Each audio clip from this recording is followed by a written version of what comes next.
ምታውት ጥንታዊ ገዳም ነው። እግዚአብሔር እንግዲህ እሱ ራሱ ጌታ ኢየሱስ ክርስቶስ የማርያም ልጅ ኢየሱስ ክርስቶስ ቅድመ ዓለም የነበረ አሁንም ያለ ወደፊትም ዓለማትን አሳልፎ የሚኖር ጌታ እግዚአብሔር ይህንን ቦታ በቀራንዮ በተቀበለው 6666 ጅራፍ በቅዱስ ዑራኤል አማካኝነት በደሙ ጸብታ ያረፈበት ቦታ ይቺ አንዷ ቦታዋ ይቺ እግዚአብሔር የደሙ ጠብታ ቦታ ነች። እንግዲህ ቤተክርስቲያን የትም የሚሰራ ቦታ አይደለም። የእግዚአብሔር ብቻ ደም ጠብታ ያለበት ቦታ ላይ ቤተክርስቲያን ይሰራል። እንግዲህ ይሄ እንደምታዩት ብዙ ስውራን አባቶች አሉበት። እኛ እማናያቸው እነሱ የሚያውን የሚጸልዩበት ቦታ ነው። ቤተክርስቲያኑ ታይሰራ በፊት ይሄ ቅዱስ ቤተክርስቲያን ሳይሰራ በፊት የእግዚአብሔር ቃል ይሰማበት እንደነበረ አባቶቻችን ይነግሩናል። ስለዚህ ስፍራው የተከበበ በጋራ አንድ ብቻ ሁለት መውረጃ ያለው ቦታ ነው። ወደዚህ ስትሄዱ አንድ መውረጃ ታገኛላችሁ፣ በዚህ ጋር ስትመጡ አንድ ቦታ ታገኛላችሁ። ስለዚህ ቦታዋ ልዩ ስለሆነ እዚህ ቦታ ላይ ብዙ ሰዎች ይሰበሰቡ ነበረ። የእግዚአብሔር ቃል ሲሰማ ከየት መጣ እየተባለ በተለይ በቤተልሔም አካባቢ ስውራን አባቶች ቅድም ጥንት ላይ የነበሩ የጸለዩበት ወፍጫቸው መጃቸው እዛ ቦታ ላይ ይገኛል። ስለዚህ የእግዚአብሔር ቃል ብቻ ይሰማ ነበር እዚህ ቦታ ላይ። ስለዚህ እረኞች በውጭ ሆነው ጫማቸውን እያወለቁ ይሄ ምንድነው ድምፁ እያሉ የእግዚአብሔር ድምፅ ሲሰማ ወደዚህ ቦታ ላይ መጥተው ጫማቸውን ከውጭ እያወለቁ ወደዚህ ወደ አጥር ግቢው ይገቡ ነበር። ስለዚህ አካባቢው በእንትን የተከበበ ነበረ በእጽዋት። ስለዚህ አሁን ነው ጸርቶ የምታዩት። ስለዚህ ይህ ቦታ የእግዚአብሔር ድምፅ ይሰማበታል። ግን የነበሩ አባቶች መቼ ይሆን እኛ የምናመልከው ቤተክርስቲያን ተሰርቶ የእግዚአብሔር ቤተክርስቲያን እያሉ የአካባቢው ያሉ በዚህ አካባቢ ስለ ቤተክርስቲያን ይማጸኑ ነበር። ስለዚህ ይሄ ያለ በተለይ እኔ አጠራርጄ ነው የምናገረው። ሁልጊዜ እንናገራለን። መጽሐፉን እያሳተምን ነው ተጽፎ ከመስከረም ጀምሮ ሙሉ ለማንም ለእመቤታችን ታሪክ እንደተመሰረተ መቼ እንደሆነ ይሄ ታሪክ በመጽሐፍ ተጽፎ ሁሉም ሰው እንዲደርሰው እናደርጋለን። ስለዚህ ይሄ ያለ በመልካምነት አገልግሎት ጻድቅ ከመ በቀልት ይፈሪ እንዳለ ቅዱስ ዳዊት ጻድቅ በዚህ ቦታ ላይ አንድ ታላቅ እናት እንደነበሩ እግዚአብሔርን የሚያከብሩና በተለይ እመቤታችንን በዓል በየወሩ የሚሰልሱ የሚያስቀድሱ ከገዳማት ከአድባራት የሚዞሩ እግዚአብሔርን ብቻ የሚያመልኩ እመቤታችን እንደ እናታቸው አድርገው የሚያከብሯት የሚያንከባክቧት ዝክሯን ልመናቸው የምትሰማላቸው ድንግል ማርያምን ይወዷት ነበረ። ዓመተ ገብርኤል የሚባሉ እዚህ አካባቢ ነው ተወልደው ያደጉት። እኛም ባንደርስ የቀደሙ አባቶች በታሪክ ላይ እንዳገኘ ነው። ስለዚህ ይሄ ያለ በመልካም ነገር አገልግሎት ያለ ከገዳማት ከአድባራት ነበረ። ቤተክርስቲያን በዚህ አካባቢ ስለሌለ እዚህ ቦታ ላይ መተው በሰንበትና በእመቤታችን ቀን መተው የእግዚአብሔር ድምጽ ይሰሙ ነበረ። ይሄ ነገር ምንድነው እያሉ ቦታው ላይ መተው ድምጹ እሳቸው ግን ያስቀድሱ አሁን ተቀዳሴ ወጥተዋል።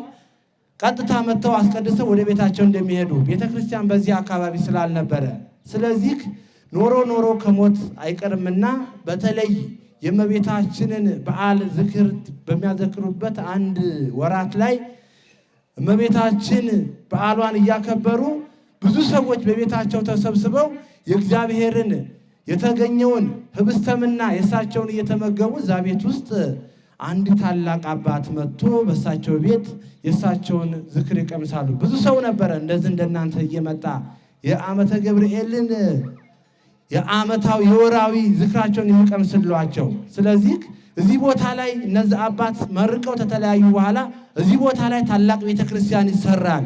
የሚሰራው የእመቤታችን የድንግል ማርያም ቤተክርስቲያን ነው፣ የቅዱስ እግዚአብሔር አብ ቤተክርስቲያን ነው ብለው እዚህ አካባቢ ይሰራል። ቦታውም እዚህ ቦታ ላይ ነው ብለው እነዚህ አባት ተንግሬ በኋላ ዓመተ ገብርኤል አስተክሊ ብለው ከዚህ ቦታ ላይ ከፊታቸው ተሰወሩ ይባላል። ከዚያ ሰዓት ጀምረው የአካባቢው ሕዝብ ይጠባበቅ ነበረ ቤተክርስቲያን መቼ እንደሚሰራ። ስለዚህ ከየአካባቢ መጥተው ቤተክርስቲያን እንስራ ብለው መረጡ። ሌላ ቦታ ነበረ በሌላ አካባቢ፣ እዚያም ቦታ ላይ ዕጣ ወጣ አልሆነም። ሌላ ቦታ ላይ ተደረገ አልወጣም አልሆነም። ግን እግዚአብሔር የመረጠ ቦታ ስለነበረ የእግዚአብሔር ድምፅ ብቻ የሚሰማበት ቦታ ስለነበረ እዚህ ቦታ ላይ ዕጣው ሲወጣ እዚህ ቦታ ላይ ወጣ ይሉናል አባቶቻችን። ስለዚህ ከዛ ሰዓት ጀምሮ እሳቸው ኖሮ ከሞት አይቀርምና እሳቸው ሞቱ ይባላል። እዚሁ አካባቢ ሞተው ቤተክርስቲያን በዚህ ቦታ ስላልነበረ ደብረ ብርሃን ቅድስት ሥላሴ ይባላል። እዛ ሬሳቸው ሞተው ልክ ግንቦት 10 ቀን ነው የሞቱት ይሉናል። ስለዚህ ሲሄዱ ልክ እስከ 3ኛው ቀን ድረስ ከሰለስታቸው በቀስተ ደመና አምሳያ በሰለስተኛው ቀን ተሰብስቦ ወደ ሰማይ አረገላቸው። ከዚያ ሰዓት ጀምሮ የሳቸው ትውልድ ይህም ቅድስት ቤተክርስቲያን እንዲሰራ በአካባቢው የእመቤታችን ድንግል ማርያምን ቤተክርስቲያን የቅዱስ እግዚአብሔር አምን የቃል ኪዳኑ ታቦት እንዲመጣ የዛ አካባቢ የነበሩ አባቶቻችን ይሄ ቤተክርስቲያን እንዲሰራ ብዙ ጥረት አድርገው ቤተክርስቲያኑ ወደ ታች ኮሷለ ስትወርዱ ወደ ታች ወደ አዳራሹ ስትወርዱ እዚያ በሳር ቤት ብዙ ዘመን ቆይቷል። እዚያው ዋሻለ ተደፍኖ ነው። እዚያ በሳር ቤት ብዙ ዘመን ቆየ። ስለዚህ እግዚአብሔር ሲፈቅድ የእመቤታችን የቃል ኪዳኑ ታቦት የቅዱስ እግዚአብሔር አብ ሁለቱም በአንድ ቀን ገባ። እልል ብላችሁ አመስግኑ። ስለዚህ ይሄ ያለ አገሩ ላይ ብዙ ከዛ በፊት በአድባር ይመለክ ነበረ። አድባር እየተባለ ጋራ ላይ ይወጣ ነበረ። የዚህ አካባቢ ሰው እኛ የእመቤታችን ጽላት የቃል ኪዳኑ ታቦት ከመጣልን ከእንግዲህ በኋላ አድባር የሚባል አናመልክም ብለው ብዙ ሰዎች ከሚያርሱት ላይ አዝሪታቸው እንዲባረክ ላሞቻቸው ከብቶቻቸው እንዲባረኩ ጸበሏን የእመቤታችንን የቅዱስ እግዚአብሔር አምን ጸበል እየወሰዱ ይረጩ ነበረ። ስለዚህ በተለይ አንድ ወራት ላይ እዚህ አካባቢ እንደምታዩት ገጠር ነው። የገጠር አርሶ አደር ነው። አሰው ቆፍረው ነው የሚያሩት። ስለዚህ ፋብሪካ የለም እንደ ድሮ እንደ ዛሬ ዘመን መኪና ስለሌለ ከብት በርቀት ቦታ ነበረ። በከብት እርባታ ነው የሚተዳደሩት። ስለዚህ በተለይ የከብት በሽታ ተነሳ።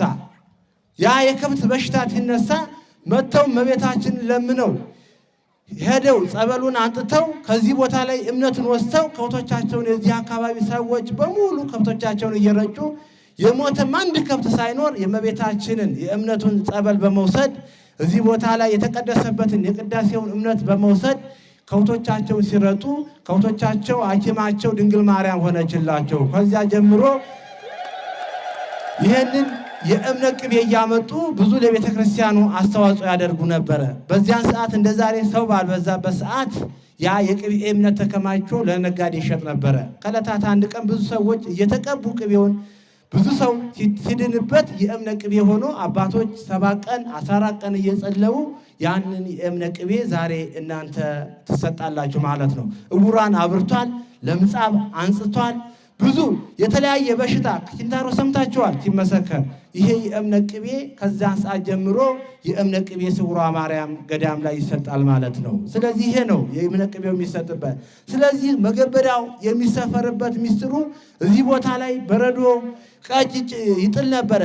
ይሄ መተው አርሶ አደሩ እንግዲህ እግዚአብሔር ሆይ ድንግል ማርያም ሆይ አንቺ ቅዱስ እግዚአብሔር ሆይ አንተ እንግዲህ ሰማይና ምድርን ፈጥረሃል፣ አዝመራችንን ባርክልን፣ ከምናርሰው ላይ ከአስራት በኩራታችን እናወጣለን እያሉ የዛ አካባቢ አርሶ አደሮች ከተለያየ አካባቢ የሚመጡ እየተሳሉ ያንን የመገበሪያውን አስራታቸውን 10 ካገኙ አንዱ ማዳበሪያ አንጥተው ለቤተ ክርስቲያኑ እንደሚሰጡ ከዚያ ሰዓት ጀምሮ እስካሁን ድረስ መገበሪያው ከዓመት ዓመት የሚቀደስበት የሚሰለስበት እዚህ ቦታ ላይ ዳቤው እንበላው የዚህ የአርሶ አደሩ ውጤት ነው። ስለዚህ ቀጩን ቀረ በረዶም መጣሉ ተው እግዚአብሔር አገሩን ባረከው ማለት ነው። ለዚያ ነው ይሄ ያለ።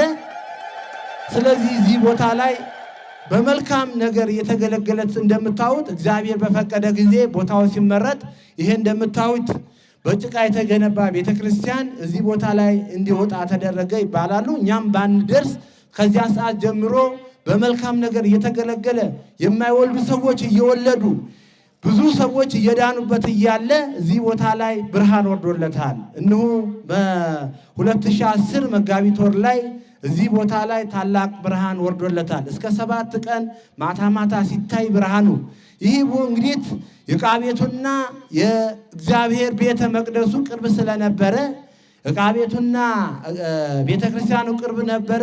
በቤተ ክርስቲያኑ ውስጥ የቃል ኪዳኑ ታቦት አለ። ዕቃ ቤቱ ደግሞ ብዙ መጻሕፍቶች፣ መስቀሎች የድሮ የነበረ የብራና መጽሐፍ ነበረበት። ዕቃ ቤቱ ውስጥ ከስር ጄኔሬተር እየተጠቀምን እኛም አገልግሎት የምንሰጠው በጄኔሬተር ነበረ። መብራት ስላልነበረ በውስጡ ብዙ ነዋይ ቅድሳት ይዟል። አቃራቢያ ላይ በዛ እንደምታዩት እዚች ወይም 3 ሜትር 4 ሜትር ቅርብ ስለነበረ ዕቃ ቤቱ እዚያ ቦታ ላይ ብዙ መጽሐፍቶች ዕቃ ቤቱ ውስጥ ከአንድ ቤት ጽሕፈት ቤት ነው። ውስጡ የቃል ብዙ መጽሐፍቶች ነበሩ። ከቤተ ክርስቲያኑ ጋር ቅርበት ስለነበረው ጄኔሬተር ከስረኛው ግራውንድ ስር ስለነበረ የጭቃ ቤት ነው፣ በእንጨት የሚሰራ ቤት ነው። ስለዚህ ያ ጄኔሬተር ፈንድቶ ዕቃ ቤቱ ሙሉ ተቃጠል። የሚገርመው ነገር የእመቤታችን ሁልጊዜ በየሳምንቱ እየወጣች የምትባርከን የድንግል ማርያም ስዕል አድኖ ጠዋት ስናይ ብዙ ሰዎች 10 ሰዓት ላይ ነው 2 ካህናቶች አንዱ የጄኔሬተሩን የሚሆነው ቤንዚን አንዱን ጿፍ ይዘው እዛ ዕቃ ቤት ስር ገብተው ያንን እየቀዱት አለ። ያ ታውቃላችሁ ኮንታት አድርጎ ሙሉ ለሙሉ ዕቃ ቤቱን ሲቃጠል ያም አንድ ካህን በዛው ውስጥ እንግዲህ የእመቤታችን የሁሉ ንብረት ሲቃጠል አላይም ብለው እዚያ ውስጥ በሳት ተቃጥለዋል ማለት ነው። በሰማዕትነት አርፈዋል ማለት ነው።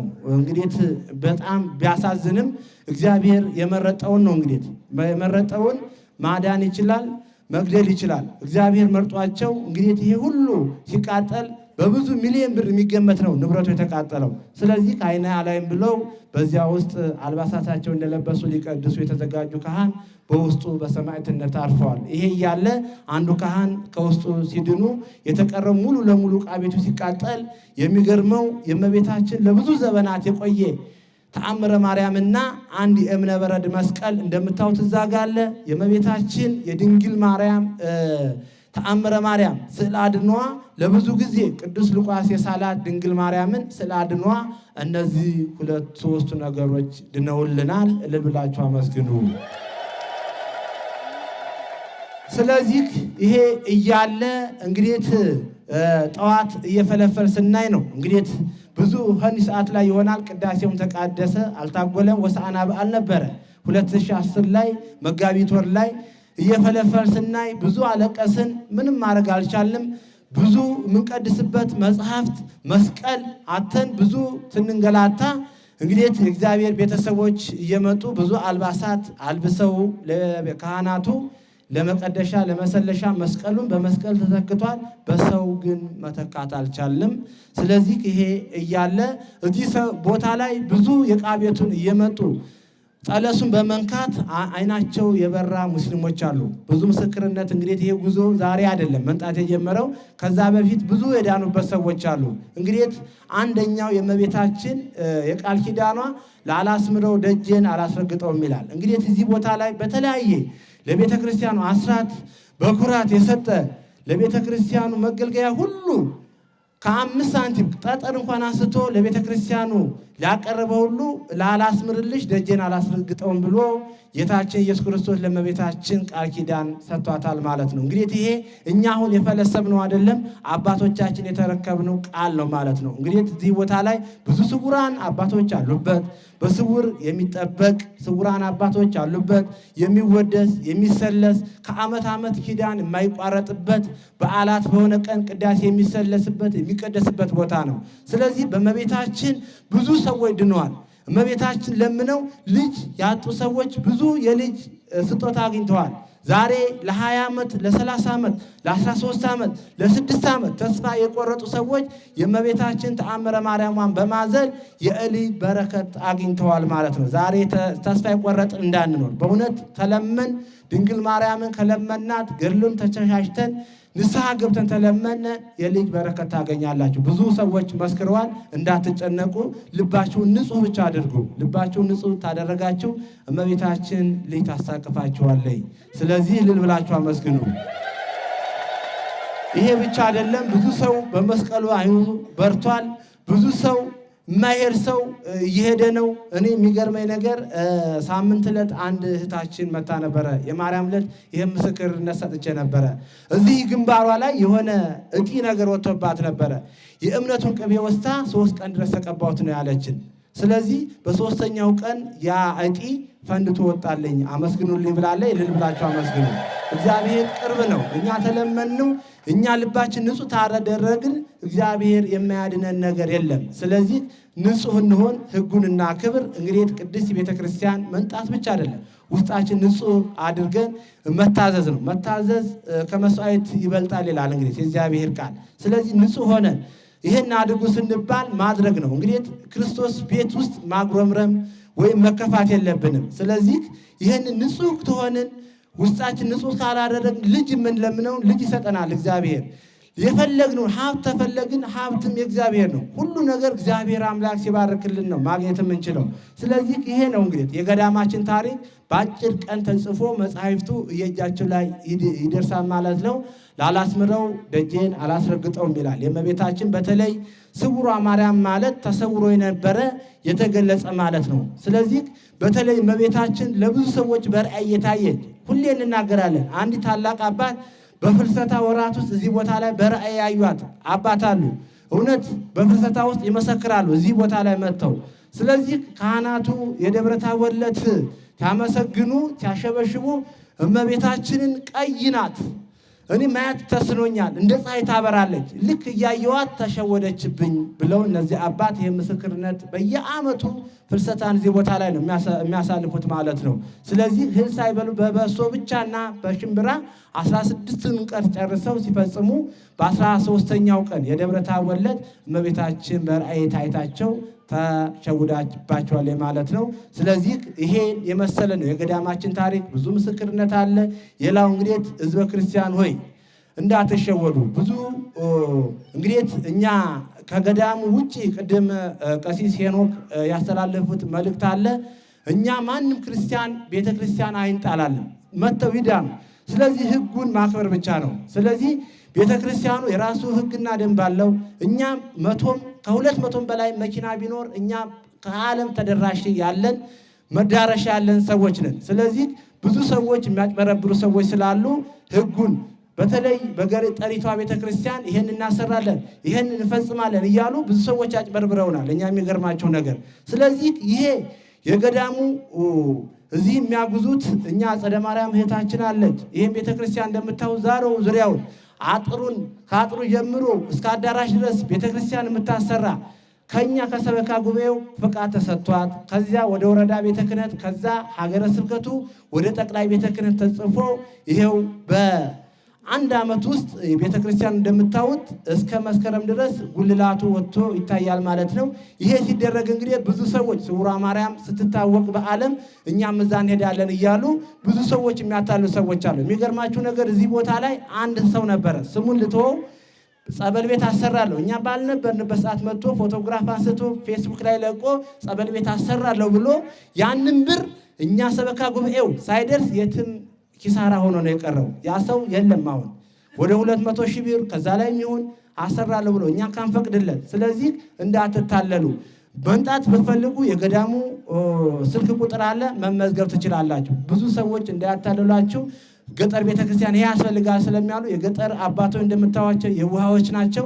እግዚአብሔርን ብቻ ማምለክ ነው የሚፈልጉት። ከዚያም በኋላ መስራት ነው የሚፈልጉት። ስለዚህ ከገዳሙ ጉዞ ውጪ መንጣት ይቻላል አይቻልም የሚለው ነገር ሕዝበ ክርስቲያን እኛ አይንጣ የለም። ሕጉን አክብሮ መመዝገብ ይችላል። እኛ ቀደም ብየዋለሁ 400-500 መኪና መንጣት ይችላል በገዳማችን ማለት ነው። የራሱ የሆነ ቢሮ አዲስ አበባ አለው። ተመዝግቦ መንጣት ይቻላል። ማህበር ጽዋ ካለ ተመካክረን ስልክ እኛ ጋር ሲደርሰን ያን ጊዜ ሊፈቀድ ይችላል ማለት ነው። ከዛ አይነት ነገር ተቆጠቡ ሕዝበ ክርስቲያን። መጀመሪያ አሁን የራሱ የገዳሙ የሆነ ቁጥር ይለካ ፌስቡክ ላይ ታያላችሁ፣ ኢቲዩ ላይ አለ። ስለዚህ ይሄ ሁሉ ከገዳሙ የተፈቀደ ነው። ከገዳሙ ውጪ እኛ እናጉዛለን እያሉ ብዙ ሰዎች አታላይ ስላሉ ከዛ አይነት እንድትቆጠቡ ነው። ስለዚህ ብዙ ሰዎች እዚህ ቦታ እንሄዳለን እዚህ እናደርሳለን እያሉ እንዳትወነባበሉ። ትክክለኛ የገዳሙ መመዝገቢያ ስልክ አለ፣ በፌስቡክ ማየት ትችላላችሁ። ስውሯ ማርያም ቅድስት ስውሯ ማርያም ፔጅ ላይ ገብታችሁ ያን ጊዜ በዛ መከታተል ትችላላችሁ ማለት ነው። በዚያ ቁጥር መመዝገብ ትችላላችሁ። ለሁሉ ነገር እግዚአብሔር የተመሰገነ ይሁን። ወስብሐት ለእግዚአብሔር።